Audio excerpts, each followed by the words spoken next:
হলো জুতা পরে জানাজার নামাজ পড়া যাবে কিনা? উত্তর হলো অবশ্যই যাবে। আমাদের দেশে জানাজা নামাজে দাঁড়াইলে সবাই গণহারে জুতা খুলে সামনে রাখে, ঠিক না? রাসূল করিম সাল্লাল্লাহু আলাইহি সাল্লাম বলেছেন, সল্লু ফি আলা সল্লু ফি নিআলিকুম, ও মুসলমানরা তোমরা জুতা পরে নামাজ পড়িও যদি প্রয়োজন হয়। কারণ ইহুদিরা জুতা পরে নামাজ পড়ে না, জুতা খুলে নামাজ পড়াটাকে জরুরি মনে করে। তোমাদের কখনো ঠেকায় পড়ে গেলে দরকার হলে জুতা পরে নামাজ পড়তে পারো। জানাজা নামাজ তো বাহিরে পড়া সুন্নত, মসজিদে না। তো বাহিরে নামাজ হলে জুতা পরেই নামাজ পড়ার কথা।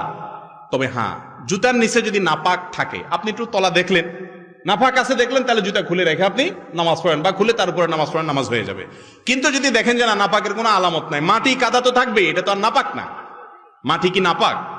অতএব মাটি ধুলাবালি থাকলে ওইটা নিয়ে নামাজ পড়া যাবে। নাপাক দেখলে সেটা শুধু খুলে রাখবেন। আর আজকাল নাপাক কোথায়? আগে তো যেখানে সেখানে পায়খানা করতো মানুষ, এখন তো আলহামদুলিল্লাহ সব পাকা পায়খানা, যার কারণে যেখানে সেখানে তো নাপাক থাকেও না। যদি থাকেও, পরবর্তীতে জুতা কত জায়গা দিয়ে হাঁটতে হাঁটতে ওইটা মুছে আলামতও শেষ হয়ে যায়।